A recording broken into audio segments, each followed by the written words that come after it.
ஓம் சாந்தி. VK. Surajbhai அவர்களின் தாரணை வகுப்பு மே 1, 2024.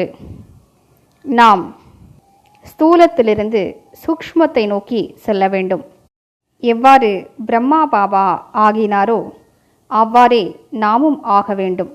நாம் நினைவில் கொள்ள வேண்டிய முதன்மையான விஷயம், இதில் பரம சுகம் இருக்கின்றது. கலியுக உலகில் மாட்டிக்கொள்வதில் எந்த சுகமும் இல்லை. கஷ்டமே கஷ்டம்தான். இங்கே மனிதர்கள் சுயநலவாதிகளாக ஆகிவிட்டார்கள். அவர்களுக்கு பணம்தான் அனைத்துமே.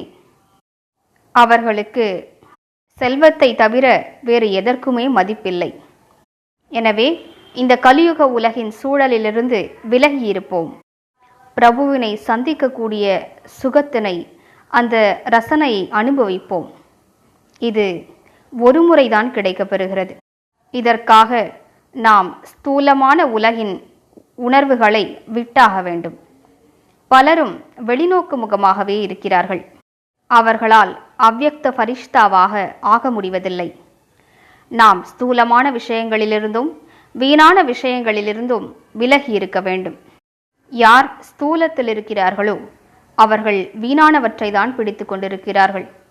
யார் ஸ்தூலத்தை விட்டு விலகி அசரீரியாகக்கூடிய பயிற்சி செய்கிறார்களோ அவர்களே முன்னேறுகிறார்கள். ஆன்மீக பார்வையை உருவாக்குவது என்பது கடினமான சப்ஜெக்ட் என்று பாபாவே கூறியிருக்கின்றார். யார் இந்த பயிற்சியினை மேற்கொண்டிருப்பார்களோ அவர்கள் முழுமையாக தூய்மையாகி அவ்யக்தமாகி விடுவார்கள். எனவே நாம் லட்சியத்தை உருவாக்குவோம். காலம் மிக குறைவாக இருக்கின்றது. நமது அவ்யக்த நிலை மட்டுமே நமக்கு உதவி புரியும். இவ்வுலகிற்கே உதவி புரியும். அவ்யக்த நிலையில் நிலைத்திருக்கக்கூடிய ஆத்மா இவ்வுலகிற்கு லைட் ஹவுஸ், மைட் ஹவுஸ் ஆகிவிடுவார். அவர் அனைவருக்கும் ஆதரவளிப்பவராகவும் வரங்களை வழங்குபவராகவும் முக்தி அளிப்பவராகவும் ஆகிவிடுவார். எனவே இதனை கவனத்தில் கொண்டு லட்சியத்தை உறுதிப்படுத்துவோம். லட்சியம் தளர்வாக இருந்தால் எதையும் செய்ய இயலாது. எனவே யோகத்தின் பயிற்சியை அதிகப்படுத்த வேண்டும். எந்த பாதை நான் நடக்கத் தொடங்கிவிட்டேனோ அதன் குறிக்கோளை அவசியம் சென்றடைவேன். நடுவே பின்திரும்ப மாட்டேன். பின்தங்கக்கூடாது. தொடர்ந்து முன்னேற வேண்டும். யார் புத்திசாலிகளோ, யார் சக்தி வாய்ந்த ஆத்மாக்களோ இதனை பற்றி சிந்தனை செய்ய வேண்டும். எதுவரை குறிக்கோளை அடையவில்லையோ ஓடிச் செல்ல வேண்டும், பறந்து செல்ல வேண்டும். நமது குறிக்கோள் நமக்காக காத்திருக்கின்றது. எனவே யோகத்தின் சார்ட்டை ஒவ்வொரு நாளிலும் அதிகப்படுத்துவோம். 4 மணி நேரம் என்பதை கூட அதிகரிப்போம். மேலும் யாருக்கு அவ்யக்த பரிஷ்தாவாக வேண்டும் என்ற உண்மையான ஆசை இருக்கிறதோ அவர்கள் ஒரு நாளைக்கு 8 மணி நேரம் என்று யோக பயிற்சியை அதிகரிக்க வேண்டும். சிலரோ 8 மணி நேரங்கள் எவ்வாறு அமர்ந்து யோகா செய்வது என்று நினைக்கிறார்கள். நாம் கர்மத்திலேயே யோகம் செய்யலாம் என்பதை அவர்கள் புரிந்து கொள்ளவில்லை. பொதுவாக அதிகாலை மற்றும் மாலை வேளையில் ஸ்திரத்தன்மையை அடைவதற்காக அமர்ந்து பயிற்சி செய்கிறோம். மற்றபடி முழு நாளிலும் கர்மங்களை செய்து கொண்டே பாபாவின் நினைவில், பாபா சொல்லியிருக்கக்கூடிய பயிற்சிகளில் மனதை செலுத்துவோம். முழு நாளிலும் கர்மங்களை செய்து கொண்டிருந்தாலும் லேசான மனநிலையோடு கர்மத்தின் தாக்கத்திலிருந்து விலகி இருந்து சர்வசக்திவான் செய்விக்கின்றார், நான் வெறும் கருவி என்ற உணர்வோடு செய்வோம்.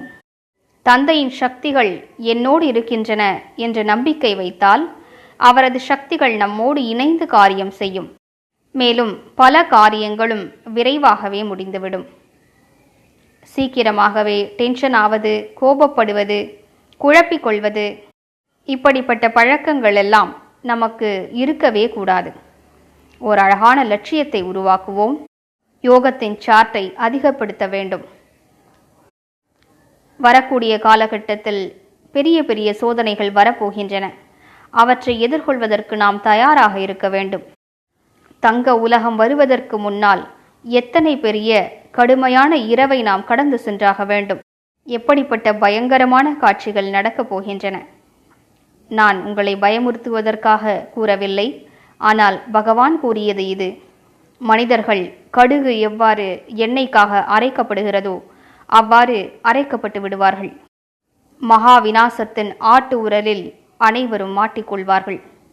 எனவே அதற்கு முன்னர் தன்னைத்தான் உறுதிப்படுத்திக் கொள்வோம். தன்னைத்தான் அவ்யக்த உணர்வில் நிலைக்கச் செய்வோம். மிக உயர்ந்த மனநிலையை உருவாக்கிக் கொள்வோம். அப்போதுதான் நம்மால் உயர்ந்த காரியங்களை செய்ய முடியும். ஓம் சாந்தி.